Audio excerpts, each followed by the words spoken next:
नमस्कार दोस्तों, मैं दिग्विजय सिंह आप सबका बहुत स्वागत करता हूं दिग्विजय इकोनॉमिका में। कैसे हैं आप लोग और कैसे चल रही है आपकी जीत की तैयारी। दोस्तों, यूपीएससी का एक बहुत ही इंपॉर्टेंट अपडेट आई है जो मैं आपके साथ शेयर करना चाहता हूं। आप सब लोग जानते होंगे कि संघ लोक सेवा आयोग यूपीएससी का नोटिफिकेशन अब तक नहीं आया है। 2021 के एग्जाम का नोटिफिकेशन अभी नहीं आया है। आप सब उसे बेसब्री से इंतजार कर रहे हैं, लेकिन सुप्रीम कोर्ट के द्वारा अब वो रास्ता साफ कर दिया गया है और बहुत जल्दी ही नोटिफिकेशन सामने आ जाएगा। कल सुप्रीम कोर्ट ने ये डिसीजन दिया है कि जो कोविड की वजह से लोग अपना लास्ट अटेम्प्ट पिछले बार दे नहीं पाए या फिर कुछ प्रॉब्लम था बाढ़ की वजह से, उनको एज में तो रिलैक्सेशन नहीं दिया जाएगा।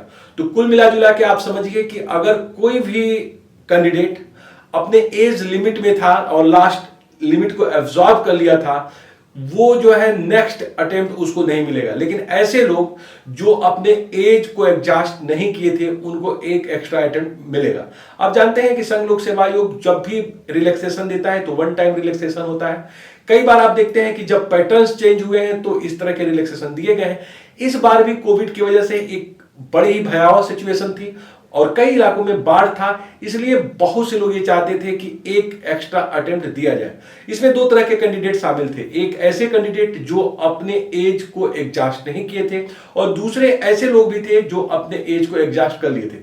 बिल्कुल क्लियर हो गया है अब कि वो कैंडिडेट जो अपने एज को एडजस्ट कर चुके थे उनको एक्स्ट्रा अटेम्प्ट नहीं मिलेगा, लेकिन जो लोग अपने एज को एडजस्ट नहीं किए थे उनको एक एक्स्ट्रा अटेम्प्ट मिलेगा। अब इस डिसीजन के बाद नो डाउट नोटिफिकेशन बहुत जल्दी आएगी और फॉर्म को फिल कर सकेंगे। आप जानते हैं कि जो यूपीएससी का एग्जाम है उसमें जो अनरिजर्व कैटेगरी है, जनरल कैटेगरी है, वो 32 इयर्स में एज है, उसकी लास्ट एज है। 32 ईयर के बाद आप नहीं दे सकते हो और इसमें 6 अटेम्प्ट आप देते हो। इसी तरह जो ओबीसी कैंडिडेट है वो 35 इयर्स में 9 अटेम्प्ट दे सकता है। एससी एसटी कैटेगरी में 37 ईयर तक आप जितने भी बार चाहे एग्जाम दे सकते हो, मतलब 21 ईयर से लेके आप 37 ईयर तक कंटिन्यूअस आप दे सकते हो। इसमें कोई अटेम्प्ट्स काउंट्स नहीं होते हैं, बस आपको एज देखा जाता है।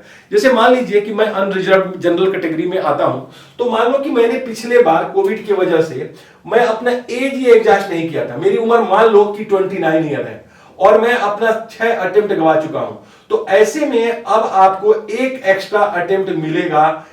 आप एक बार यूपीएससी के एग्जाम को भर सकते हो और सिर्फ 2021 में ही ये अप्लाई होगा। इसके बाद इसको नमूना बना के पेश नहीं किया जा सकता है। आगे इस आधार पे कोई भी कैंडिडेट अपने लिए एप्लीकेशन के लिए अर्जी नहीं दे सकता है। तो कुल मिला जुला के अगर मैं अपने एज को एडजस्ट नहीं किया हूं, मैंने 29 ईयर मेरा एज है और मैं अपने पूरे 6 के 6 अटेम्प्ट दे चुका हूं, तो मैं ऐसे में एक एक्स्ट्रा अटेम्प्ट ले पाऊंगा। लेकिन मान लीजिए कि कोई कैंडिडेट ऐसा है जो 32 ईयर के एज को क्रॉस कर चुका है, मतलब पिछले बार जब वो एग्जाम दिया 2020 का तो उस समय उसके 32 ईयर हो गए थे, अब उसे एक एक्स्ट्रा अटेम्प्ट नहीं मिलेगा। इसी को कहा जा रहा है कि जो एज रिलैक्सेशन नहीं मिला है, अटेम्प्ट का रिलैक्सेशन मिला है। मतलब अगर आप अपने एज को एडजस्ट कर चुके हो तो किसी तरह के आपको नहीं मिलेगा एक भी एक्स्ट्रा अटेम्प्ट। यद्यपि आप एज लिमिट में हो तो आपको एक्स्ट्रा अटेम्प्ट मिलेगा। तो इसका मतलब बहुत से ऐसे लोग थे जो चाहते थे कि सुप्रीम कोर्ट उनके पक्ष में फैसला दे और उनको एक एज भी मिले।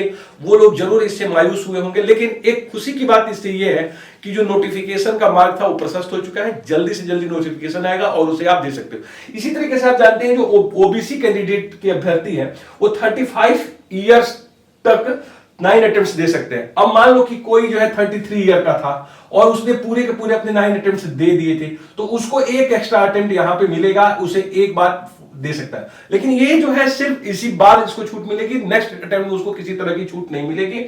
लेकिन अगर कोई ओबीसी कैंडिडेट 35 ईयर का एज पिछले बार ही अपना एब्जॉर्ब कर चुका था तो अब उसे एक एक्स्ट्रा अटेम्प्ट नहीं मिलेगा। इसी तरह से आप समझ रहे हैं एससी और एसटी में भी सेम यही प्रक्रिया लागू होगी। तो कुल मिला के सुप्रीम कोर्ट का डिसीजन ऐसे समय पे आया है जब आपके मन में एक बड़ा असमंजस की स्थिति थी, बिल्कुल क्लियर नहीं समझ में आ रहा था कि नोटिफिकेशन कब आएगा। इससे कई बार ये होता है कि आपकी एग्जामिनेशन बाधित होती, आपकी जो है प्रिपरेशन बाधित होती है। आप जो समझते हैं कि अभी नोटिफिकेशन ही नहीं आया तो उतने जो मन लगा के नहीं पढ़ते।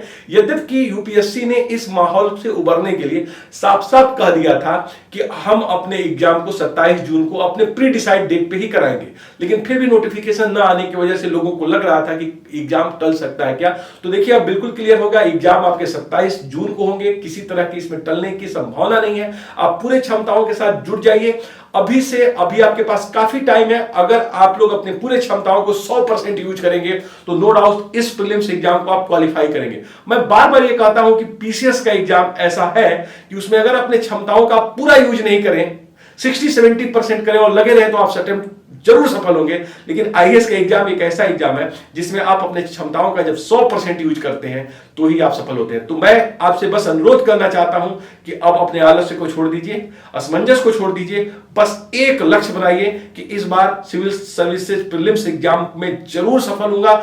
इसलिए आज ही से बिल्कुल स्टडी शुरू करिए, स्ट्रेटजी के साथ शुरू करिए। मैंने इसके ऊपर बात की है कि किस तरीके से आप सिविल सर्विसेज प्रीलिम्स को निकाल सकते हैं, उस पर बात करिए। मैं जल्दी ही कई बेहतर इंटरव्यू आपके सामने लेके आने वाला हूं जो आईएएसओ के हैं, तो उसको आप जरूर देखिएगा। तो thank you so much for watching Digvijay इकोनॉमिका।